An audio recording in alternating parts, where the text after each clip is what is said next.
Selamat siang teman-teman semua. Selamat datang kembali di podcast kesayangan kita, Bersuara Bersama. Tempat kita memberi ruang untuk mendengar, memahami, dan bergerak bersama. Saya Melanie Putri dan rekan Saya Raffi Putra Wardanu yang akan memandu diskusi kita pada siang hari ini.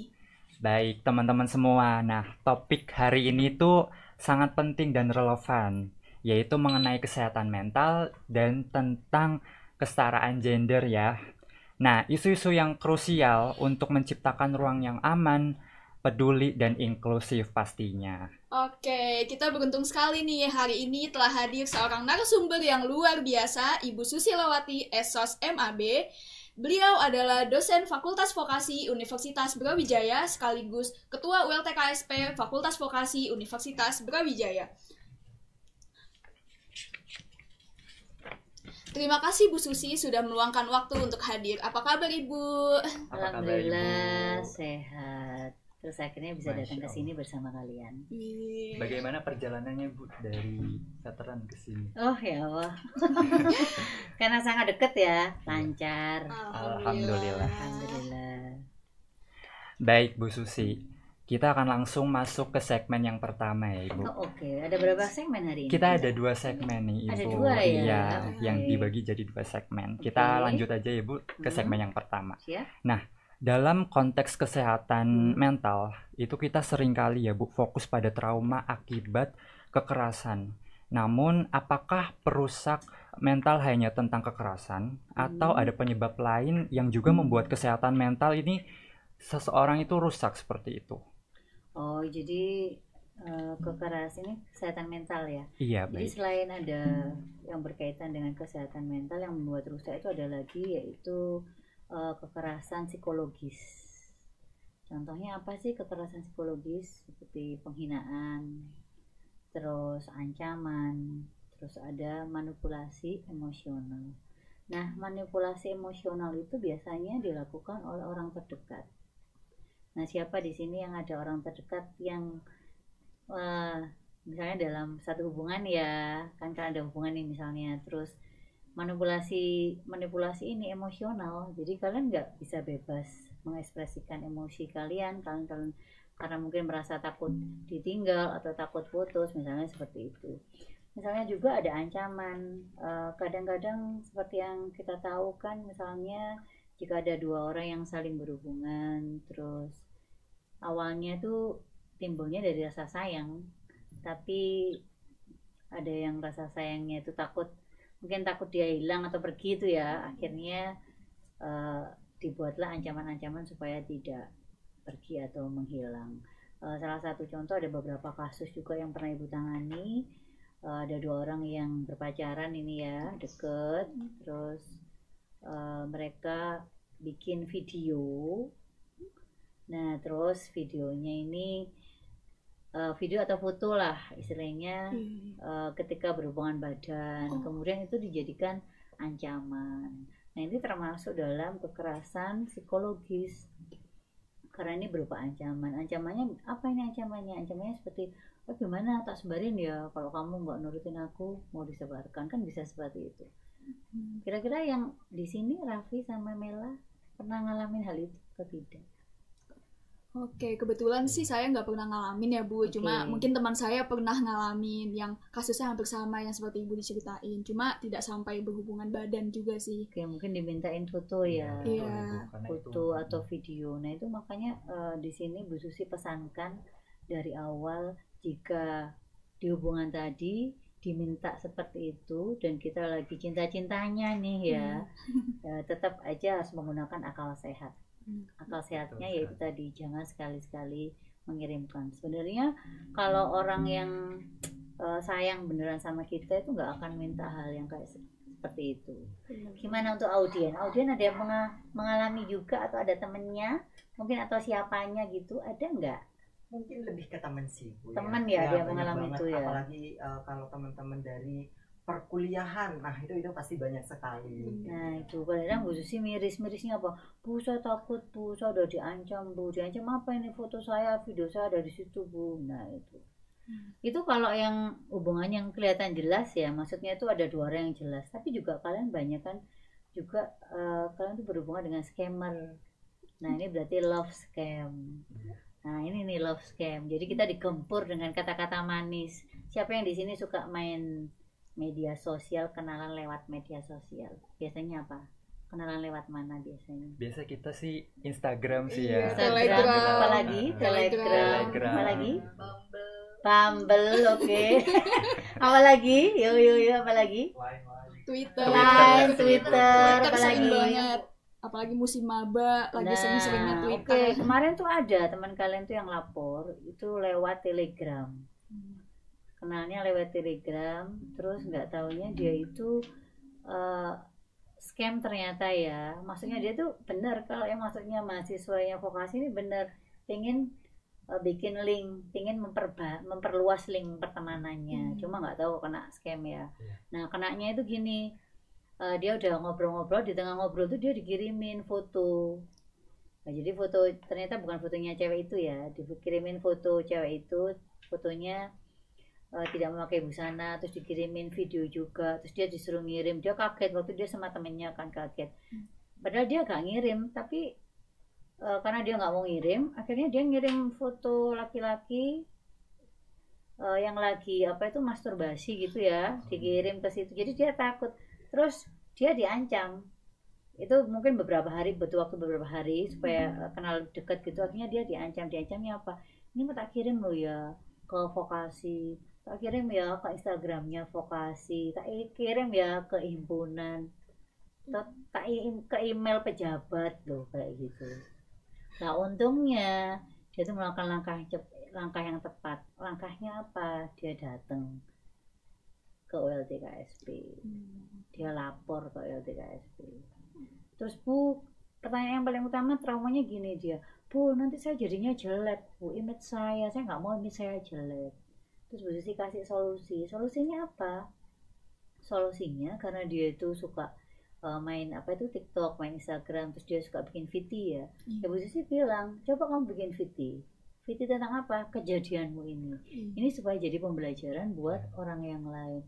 Oh gitu ya Bu ya. Iya, bahwa kamu tidak berniat seperti itu. Bahkan orang yang tidak mengirim foto atau video balik ya, itu bisa dibuat kayak dia itu ngirim, dan dia bisa diedit sedemikian rupa apa itu screenshotnya itu loh, bisa diedit sedemikian rupa jadi kelihatan kayak dia itu ngirim juga padahal tidak, ya kan? Oh gitu ya Bu ya. Iya. Apa perlu Bu saya melakukan maksudnya gini, menjelaskan bahwa saya mengalami ini, tapi ke satu orang, ada ke ketua himpunan, ke anak himpunan? Nggak perlu, karena sekarang mereka semua udah paham ya, kejahatan yang berbau dengan teknologi itu akhirnya akan seperti itu. Jadi yang benar ya dia bikin VT. Kamu bisa menolong orang dengan menceritakan pengalamanmu tadi. Nah, itu salah satu salah satu bentuk ya. Salah satu bentuknya tadi itu kekerasan psikologis. Jadi ada penghinaan, ancaman, sama manipulasi emosional. Yang berikutnya ada kekerasan seksual. Kekerasan seksual itu seperti pencabulan ataupun pelecehan seksual. Nah, dulu pernah nih waktu Bu Susi masih SMP itu ada temannya Bu Susi yang nangis ke rumah. Aku dilecehkan gitu. Dia nangis takut kan sama orang terdekat. Waktu itu dilecehkan sama ayah tirinya. Terus akhirnya ya kita nganter dia ke rumah neneknya. Nah kadang-kadang memang kekerasan seksual itu bisa dilakukan oleh orang yang terdekat dengan kita. Nah terus banyak kasus kan, seperti kita tahu banyak kasus kita mau melaporkan saja gak berani ya, takut ya. Nah itu buat speak up aja takut. Nah itu penting sekali peran dari siapa ini, teman, peran dari orang terdekat juga, supaya kita tahu kenapa ya, ada yang berubah nggak dari tingkah laku kita. Nah kita harus aware. Kamu punya adik nggak di rumah? Tidak. Oh nggak ada? Enggak, saya nggak ada adik. Anak tunggal? Terakhir. Oh anak terakhir. Saya punya adik Ibu. Nah adiknya cewek? Cewek ya. Lah itu biarpun kamu mungkin nggak sini ya, nggak di Malang ya? Enggak di Malang. Nah itu pas pulang itu harus ada waktu buat adiknya. Jadi biar dia sharing, biar dia cerita di terbuka. Sekolahnya bagaimana, cerita di rumahnya bagaimana, itu penting. Menurut bisa- kalian sendiri supaya tidak mengalami kekerasan seksual apa yang anak yang dilakukan? lebih ke mengedukasi ke masyarakat apalagi ke laki-lakinya sih Bu, karena kan kadang kalau ada kasus pelecehan atau kekerasan seksual di mana korbannya itu perempuan, yang di highlight kesalahan itu pasti si perempuannya itu gara-gara kamu keluar malam, bajumu tuh nggak sopan dan sebagainya, padahal dia itu korban gitu loh. Iya, Jadi di sini oke. kita tugasnya juga mengedukasi kepada masyarakat apalagi kepada laki-lakinya. Betul, kita juga bisa mengedukasi tindakan pidana yang bisa diambil ya, biar ada efek jerah untuk pelaku. Itu penting sekali. Nah, yang berikutnya ada lagi kekerasan berbasis digital. Nah, ini yang paling sering ya, Bu, paling ya? sering dan paling ada cyberbullying. Kemudian ada juga penyebaran materi pribadi tanpa izin. Kan kadang kita ada ya anak-anak ya, foto di WA, foto di Instagram bisa diambil kan, tinggal betul. screen capture, terus diedit, terus disebarkan. Benar banget. Nah itu mungkin yang juga menjadi fokus kita, bahwa bagaimana sih caranya. Kadang yang paling susah itu yang di cyberbullying itu tadi. Misalkan kamu komen nih di salah satu video orang, terus komennya itu memang menimbulkan orang membuli kamu. Kan kalau kita berani komen, otomatis kan kita harus tanggung jawab dengan komen kita ya. Betul. Jadinya jarimu adalah mulutmu harimaumu. Kalian diganti jadi apa? Jarimu harimaumu. Jadi harus hati-hati. Jadi itu ya, ada beberapa itu Wah, bentuk-bentuknya. menarik sekali ya Ibu ya. Berarti banyak faktor non kekerasan juga yang menyebabkan dari mental health ini sendiri ya. Dan untuk orang-orang mungkin yang mengalami trauma, baik dari keluarga, teman maupun orang lain, bagaimana cara mengatasi mental health yang rusak karena trauma tersebut nih Bu? Oke, berarti dampak terbesar dari berbagai macam kekerasan Iya, dari tadi itu kan berbagai salah macam. satunya ada trauma psikologis. Kemudian kalian bisa merasa depresi, rasa cemas, kemudian bisa juga ada gangguan mental yang lain. Nah, kalau misalnya depresi, ciri-ciri depresi kira-kira apa? Suka merasa takut sih, Bu. Rasa takut, Iya. terus Terus kayak apalagi merasa tertekan seperti itu. Ibu. diem ya mungkin ya, Iya. yang Iya. periang mungkin jadi diem. Iya. Terus dia sama sekali nggak bisa fokus sama Sama hal di sesuatu yang perkuliahan. dilakukan. Ya. Nah ini berarti caranya, kalau kita mengalami hal tersebut, kita harus meminta bantuan ke orang yang kompeten. Kita bisa cerita ke teman. Nah teman ini nanti yang bisa menyarankan. Nah kalau di B3 ada apa? Ada here and Kita ada here. here and Here and Iya. here. Datang ke P3 karena apa? Mungkin ada yang mahasiswa yang lebih nyaman bercerita ke sesama mahasiswa. Jadi konselor gitu ya. Iya. Jadi lebih nyaman. Nanti kalian tinggal bikin berita acara, bisa disampaikan, dilanjutkan ke ULTKSP. Nanti dari Bu Susi bisa minta tindakan dari psikolog yang ada di UB atau psikiater yang ada di UB. Bu Susi langsung bisa rekomendasikan. Nah biasanya langsung cepat. Jadi biasanya tinggal menghubungi Bu Liva ini ada yang krusial Bu, maksudnya gini-gini. Oh ya Bu, kami langsung jadwalkan. Nah itu. Kalau gitu kan lebih aman lagi daripada dipendam sendiri ya. Benar-benar. Salah satunya kalau depresi, nanti tiba-tiba kalian melakukan hal-hal yang membuat nyawa melayang. Itu yang harus hati-hati, jangan sampai terjadi seperti itu. Terus apalagi tadi, psikologis, kalian kemudian depresi, kalian tidak bersemangat, tidak bisa menentukan tujuannya. Nah setelah itu harus pendampingan berkali-kali, tapi lingkungan di sekitarnya itu harus mendukung. Berarti Siapa yang lingkungan lingkungan itu sekitar? mempengaruhi ya Ibu. Iya, berarti orang tua harus mendukung. Kemudian kalau di kampus berarti ada dosen, ada mahasiswa, teman-teman mahasiswa lain juga seperti itu. Kan nggak menutup kemungkinan ya hal tersebut juga terjadi pada kita. Kita harus empati banget sama teman kita yang mengalami hal tersebut. Betul, tidak boleh dijudge ya, Bu ya. Iyo, kasihan kalau dijudge. Luar biasa sekali ya pencerahan dari Bu Susi ini dan jawaban-jawaban yang insightful tentunya ya. Oke. Dan tentunya dari mental health ini tidak hanya terkait dengan kekerasan yang terjadi ya. Ada beberapa faktor psikologis yang mempengaruhi seseorang ini mengalami mental health ya. Dan seperti itu harusnya kita juga harus memberikan penanganan khusus kalau kita melihat teman-teman sekitar ya yang Iya, bener banget. terkena mental health seperti itu. Misal tadi yang disebutkan Bu Susi ya, yang Iya. tiba-tiba yang jadi riang, jadi pendiam gitu. Gak masuk. Iya. Terus kamu uber sebelah mulu. Mana ya sebelah perhatiannya Oh, itu gak ya. masuk ya. Nah, kita harus aware. Apalagi ya PJ dengan- kelas tuh lo harus aware ya, PJ Iya, kelas itu ya. betul. Siapa ini nggak masuk hari ini? Nggak tahu Bu. Lah, itu coba di WA, ya kan? Iya, betul. PJ kelas harus aware. Ketua kelas bisa menindaklanjuti, bisa dilaporkan ke dosen pengampu saat itu. Itu ya. Iya. Betul, betul. Oke, karena segmen yang pertama itu tuh udah menarik banget ya menurut kita ya dan menurut Iya. penonton juga nanti ya. Nah, kita bergeser aja nih ke isu yang selanjutnya yaitu kekerasan berbasis gender dan kesetaraan. Banyak orang yang masih menganggap kekerasan hanya fisik. Nah, menurut Ibu, apa saja bentuk kekerasan berbasis gender yang sering tidak terlihat dan apa dampak terbesar dari kekerasan tersebut, baik secara fisik ataupun psikis maupun sosial? Oke, itu tadi. Yang paling serem itu ya kekerasan berbasis digital itu tadi, cyberbullying. Gimana caranya kamu sudah dapat hate comment anak-anak? Mengatasinya gimana coba? Sudah hate comment. Misalnya kamu kan capek toh, nge-hate comment kan jadinya capek. Nah ini kamu misalnya tiap kali kamu video kamu keluar, kamu di-hate. Misalnya, gendut kali misalnya gitu ya. Terus dibilang, maghrib, subuh, misalnya gitu ya. Banyak kan sekali banyak. ya Jadi komen. kadang-kadang Bu itu merasa kalau kita berani bermedia sosial, salah satu resiko terbesarnya ya mendapatkan hate comment tadi. Kalau komen ditutup kan nggak mungkin tuh. Betul, betul. Iya kan? Iya. Komen harus dibuka. Nah terus habis gitu kan semua bebas kan komen. Iya.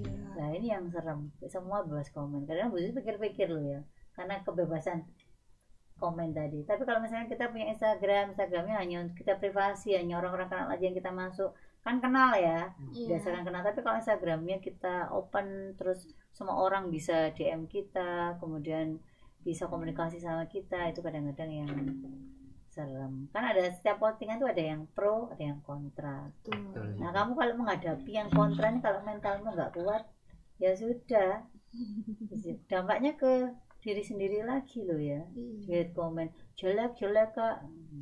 Ada salah satu influencer yang mestinya lucu, tapi kadang-kadang komennya itu ya wih, tapi dia kuat ya, tetap apa itu konsep itu tetap dipakai. Bu Susi tahan sekali banting ya. mentalnya.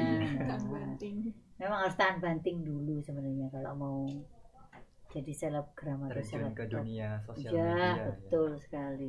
Kan kadang-kadang kita di komen ya, baju, mungkin rambut, penampilan, mungkin kalimat kita, nah, itu harus hati-hati. Betul. Karena dampaknya itu tadi panjang kan, kita jadi nggak percaya diri. Lebih ke dampak psikis ya Bu ya. Ya, terus akhirnya kamu mau nuntut satu-satu, butuh biaya juga kan. Iya. Mau nuntut satu-satu kan banyak contoh dari artis-artis mungkin yang dapat hate comment terus akhirnya beneran dituntut. Terakhirnya kan dia paling minta maaf, Iya. ya betul. kan, Betul. akhirnya kan Iya. bikin pernyataan minta maaf, tapi kan kita udah terlanjur ya ini udah sakit. Udah sakit Hati. hati ya. Jadi langkah preventifnya apa? Ya kita harus bisa menggunakan media sosial secara bijak. Bijak dalam artian di sini itu hati-hati dengan yang mau kita upload. Karena kita harus yakin bahwa yang kita upload itu bisa dimiliki orang lain. Bahkan video aja bisa di screen record ya. Semua lah, foto apapun tuh bisa. Data-data pribadi juga kita nggak boleh sembarangan. Sebenarnya yang aman tuh apa itu anak-anak kalau let post. Nah sekarang misalnya ini lagi tik ini ya, tapi kita tampilinnya besok, Iya, betul. benar nggak? Iya. Jadi kamu pas kamu lagi makan, kamu bikin kamu langsung kasih caption, terus ada tempatnya di mana, kan bisa mendatangkan orang yang berbuat jahat tuh. Dia Betul. tahu posisi kamu di situ. Iya. Misalnya kamu lagi keluar negeri, mungkin keluar kota, dia bisa tahu oh rumahnya kosong. Bahkan bisa tahu. Iya. Kalau pakai LED terus kan aman ya. Iya. Namanya apa? Oh, itu nggak tahu itu postingan kapan ya itu ya.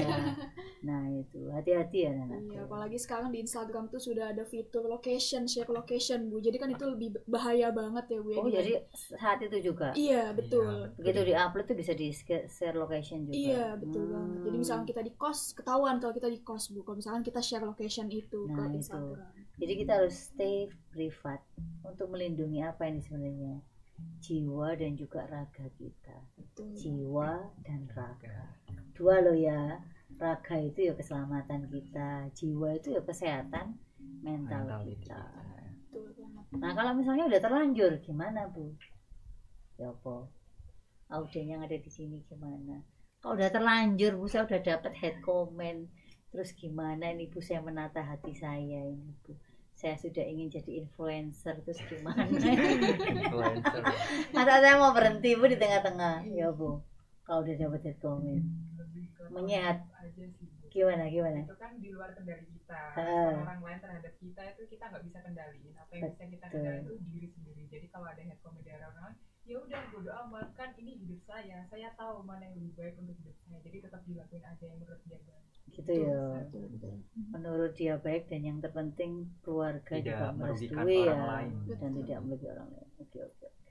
Oke, nah dampak psikis itu memang sangat besar banget dan sering banget terabaikan Bu terkait hal ini, karena banyak banget yang bilang mental lu lemah gitu kan. Nah, bagaimana nih peran masyarakat ataupun keluarga ataupun orang sekitar dalam membantu menciptakan ruang aman bagi korban, serta apa langkah sederhana yang bisa dilakukan keluarga atau teman dekat untuk mendukung korban tersebut Bu? Oke, peran yang terpenting itu mendengarkan. Kadang kita berkomunikasi tapi cuma satu arah. Betul. Kamu misalnya lagi marah tuh sama orang tua ya, itu lu sarapannya udah siap, diam tapi sarapan, itu nggak ada komunikasi tuh. Ya kan, nggak ada komunikasi nih. Kamu udah nggak enak keluar, nggak salim, nggak apa, padahal butuh komunikasi dua arah. Komunikasi dua arah ini berarti gimana? Satu berbicara, satunya mendengarkan. Bukan satu berbicara, satunya lihat handphone, mengabaikan. Ya, ini mendengarkan, kuncinya mendengarkan. Setelah mendengarkan berarti kita melihat ada yang salah enggak. Jadi lihat dulu baru dengarkan. Kita melihat dulu ada yang salah enggak dengan orang-orang di sekitar kita, dengan keluarga, dengan teman, mungkin gitu ya. Ada yang salah enggak? Kok pucat ya wajahnya ya? Kenapa ya? Misalnya kayak gitu. Setelah kita lihat, kita dengarkan itu tadi. Nah pas kita mendengarkan, ya ini kita harus tahu proporsi kita untuk menyelesaikan masalah ini sampai mana. Nah kadang-kadang kita butuh pendapat orang-orang yang lebih dewasa dari kita, pendapat orang-orang yang udah kompeten di bidangnya. Nah itu sarannya harus tepat itu tadi. Udah kamu ke here dikit ketemu sama siapa? Ada Naswa di situ, terus ada Melani, ada Raffi dan teman-temannya yang lain. Ya. Iya, Ibu. Yang pertama, jadi ada melihat, mendengarkan, setelah itu kita memberikan dukungan emosional. Gimana caranya memberikan dukungan emosional?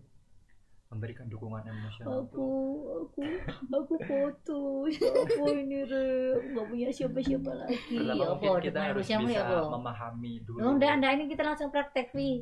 Ini misalnya nih Bu Susi. Aduh, Vi, aku putus nih, ya apa ini, Vi?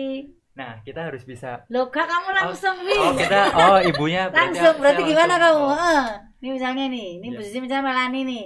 Ya apa, Vi, aku barusan putus, Vi. Aduh, Vi, aku gak bisa hidup sama dia, gak bisa hidup tanpa dia. Gimana ini? Jawabanmu apa, Vi? Kalau saya jawabannya Ibu ya. Ya udah sih Mel, kamu kan gak hidup itu punya dirimu, bukan kamu tuh ngikut sama orang lain seperti itu. Aku gak bisa hidup tanpa dia, Vi. Nah, itu kita harus bisa memberi pemahaman sebenarnya Ibu.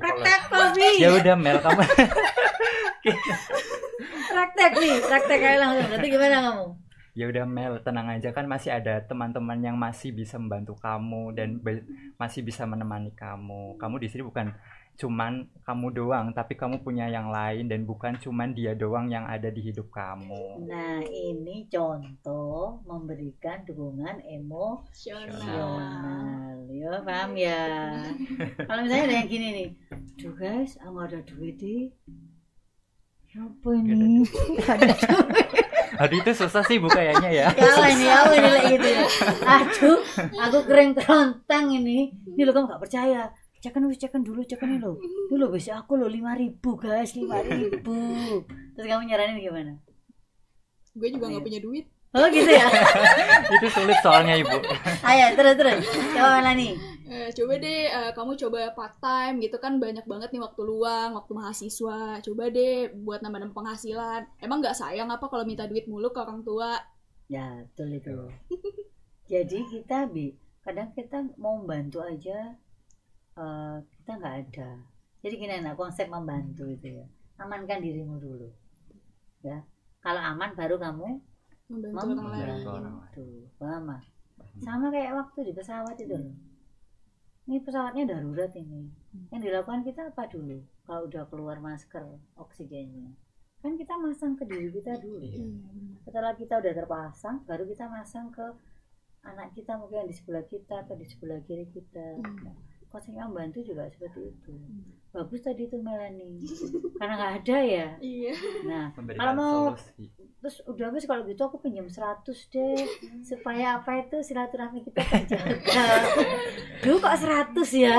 Aku 100 nggak ada. Udah wis kalau gitu kamu tak takdir cilok aja wis. Ayo sambil kita cari kira-kira apa sih yang bisa kita lamar nih di kafe mana.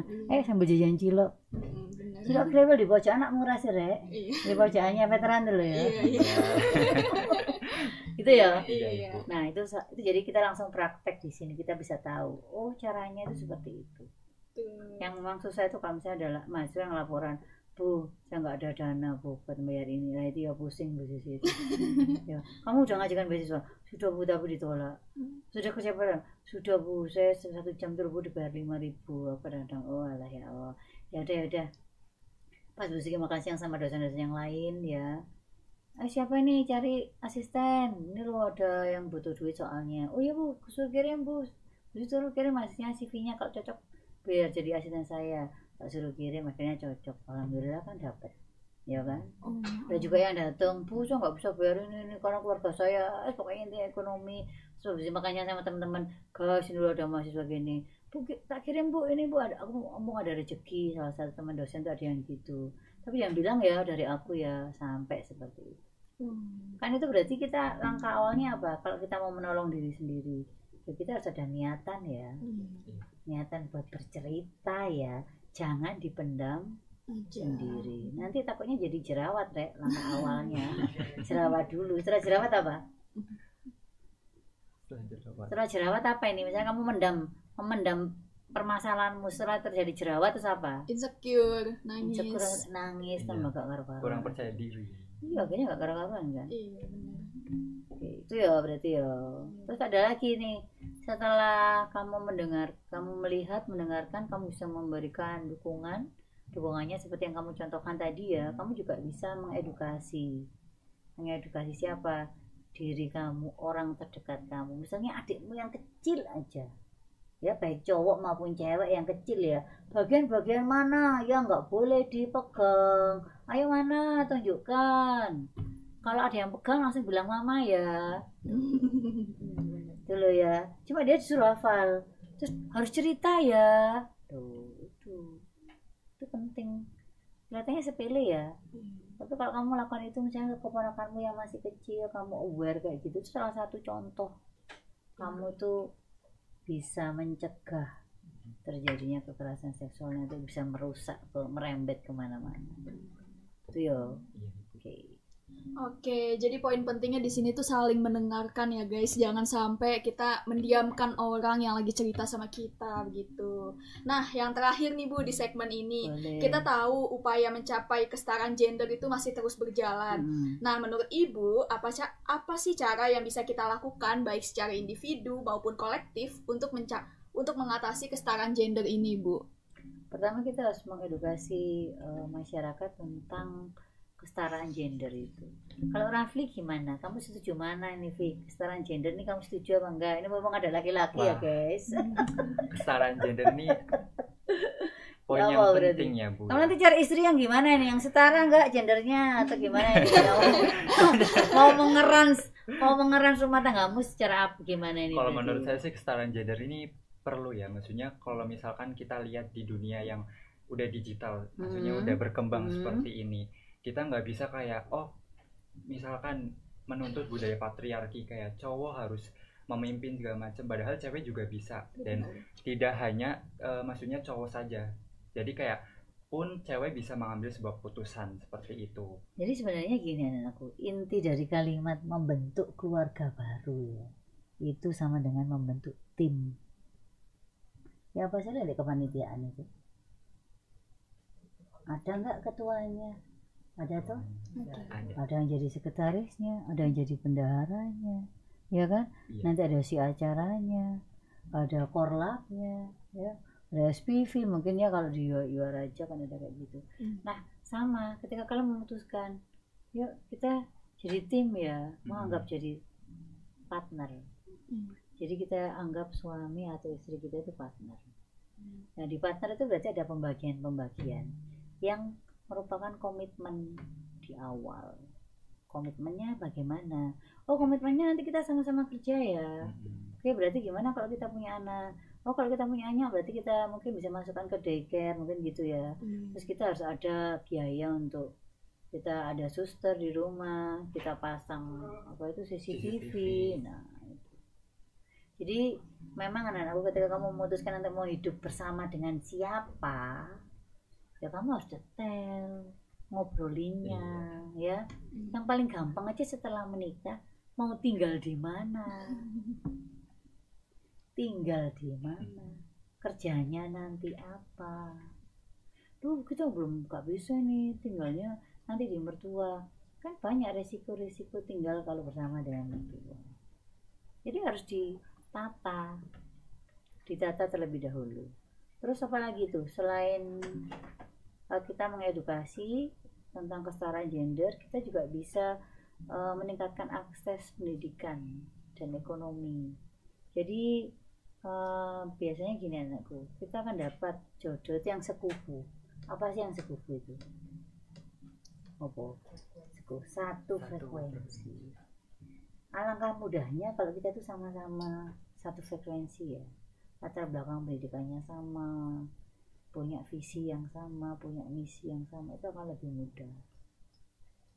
Jadi ibarat kita nggak bisa memilih kita mau dilahirkan di mana, oleh siapa, kan kita nggak milih nih, nggak bisa milih ayah ibu kita ya. Tapi kita bisa memilih bapak sama ibu buat anak kita. Kita bisa memilih, paham ya? Kadang misalnya gini anakku, gak semua orang itu terlahir di keluarga yang harmonis. Mungkin di awal harmonis, terus di tengah-tengah itu ada perceraian ya, mungkin ada perceraian, terus ada yang kamu pasti ada trauma ya. Maksudnya itu mungkin kamu ikut salah satu orang tua, kadang nggak lancar, dibiayai, mungkin jadi seperti itu ya. Jadi jauh. Kemudian misalkan orang tuamu memilih untuk berumah tangga lagi, kamu berarti menyesuaikan dengan ibu bapak yang baru kan gitu tuh. Nah kadang-kadang yang secara nggak langsung yang kamu alami itu, kamu nggak pengen anakmu tuh mengalaminya. Ya kan pasti seperti itu kan. Nah itu pasti, makanya itu ketika memutuskan siapa nih calon yang akan mendampingin kita harus hati-hati, harus dari berbagai macam pertimbangan untuk memutuskan itu. Itu yo yang terpenting yo. Kadang-kadang kan orang pasti mikir, oh nggak mau, aku udah mengalami ini, terus anak-anakku akan mengalami ini. Makanya itu penting sekali yang namanya itu akses pendidikan. Makin tinggi kita berpendidikan anakku, insya Allah pekerjaan kita itu lebih bersih, lebih halus, lebih mudah. Nggak menggunakan tenaga, tapi memakai pikiran. Kan gitu tuh. Nah itu kita siapkan. Makanya kalau kita mau bentuk tim baru dalam yang namanya keluarga, kita harus siapkan apa ini, secara ekonomi harus matang gitu kan, secara umur harus matang, kita punya tujuan, mau nanti kerjanya gimana, kita punya nanti tabungan keluarga lah, semacam itu ya berarti ya. Oke, bagus banget nih statement dari Bu Susi. Nah mungkin kita lanjut aja kali ya ke sesi yang selanjutnya. Nah sesi selanjutnya nih, wah sayang banget kita ini udah di penghujung acara nih. Udah habis ya? Iya. Nah ya, tidak terasa ya kita udah di penghujung acara. Dan dari semua yang sudah kita bahas, mungkin mulai dari berbagai penyebab rusaknya mental health ya, dan bentuk kekerasan berbasis gender yang tak terlihat, hingga langkah nyata untuk mendukung korban dan mencapai kesetaraan, kita mendapatkan banyak sekali pembelajarannya pada siang hari ini ya. Betul bersama Ibu Susi. Nah, semoga podcast kali ini benar-benar bisa mewujudkan tujuan kita, yaitu memberikan edukasi terkait kesetaraan serta cara menangani nih, bagaimana kita bisa menangani seseorang yang terkena mental Kesehatan mental health tadi ya. kesehatan mental tadi demi terciptanya ruang aman, peduli dan inklusif ya. Oke, sebelum kita tutup nih, kami persilahkan Bu Susi untuk menyampaikan closing statement atau pesan terakhir kepada seluruh pendengar podcast ini. Iya. Oke, pesan terakhirnya adalah misalkan kita itu mengalami kekerasan seksual kita sehingga mental kita jadi rusak gitu ya. Mungkin karena kita ada trauma, kemudian kita pernah mengalami kekerasan fisik, kemudian kekerasan secara psikologis, kemudian kita menghadapi stres, kemudian kita juga ada tekanan hidup ya, mungkin dari sisi orang tua, dari sisi ekonomi, kemudian kita itu merasa lingkungan sosial kita nggak mendukung, kemudian kita merasa faktor genetik kita, aku nggak cantik, oh aku gendut misalnya gitu ya, oh aku nggak pinter gitu ya. Terus ada juga mungkin kita pernah menggunakan zat-zat terlarang misalnya. Yang intinya itu semua yang Bu Susi sebutkan tadi itu membuat kita mental kita menjadi rusak. Diingat sekali, yang perlu diingat adalah tidak masalah kita pernah mengalami hal itu tadi, tapi kita bisa bangkit.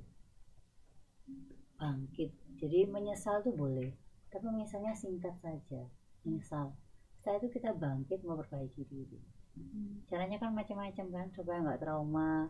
Kita bisa berbicara dengan psikolog, kita bisa bercerita. Makin sering trauma yang kita alami kita ceritakan, jadinya lebih biasa lagi ya. Tekanan sosial, misalnya tekanan ekonomi, kita bisa bekerja sambil kuliah, misalnya kayak gitu. Jadi intinya semua hal yang kalian alami, apakah itu kekerasan seksual, apakah itu perundungan, atau apakah itu cyberbullying, tidak masalah. Kalian harus bisa bangkit lagi. Ya, bangkit lagi jadi versi kalian yang lebih baik lagi. Mungkin kejadiannya itu di tahun berapa ini? 2025. Ya sudah ditutup itu. Di 2026 list bikin baru, aku yang baru. Jadi kita nggak usah bandingkan dengan saudara kakak, dengan adik kita, dengan sepupu kita. Kita bandingkan diri kita dari tahun ke tahun. Kamu harus punya pencapaianmu. Jadi kalau mau tanggal 31 Desember itu loh, 2 menit 31 Desember itu loh ya, nanti 2025 tulis pencapaianmu apa di tahun 2025 nanti yang tahun 2026 apa yang akan kamu capai ya. Versi dirimu, memaafkan diri sendiri dulu. Oh, dulu saya seperti ini, saya maafkan versi saya di tahun yang baru dengan versi baru saya itu ya. Wah, terima kasih banyak Bu Susi atas waktu dan ilmu yang sangat berharga. Mari kita beri tepuk tangan yang meriah untuk Bu Susi. Sekali lagi, terima kasih telah mendengarkan podcast Bersuara Bersama. Sampai jumpa di episode selanjutnya. Mari terus bergerak bersama untuk menciptakan dunia yang lebih setara dan peduli pada kesehatan mental. Saya Melanie Putri dan rekan saya Rofi Putra Wardanu pamit undur diri. Selamat siang dan salam sehat. Salam sehat. Sampai jumpa teman-teman.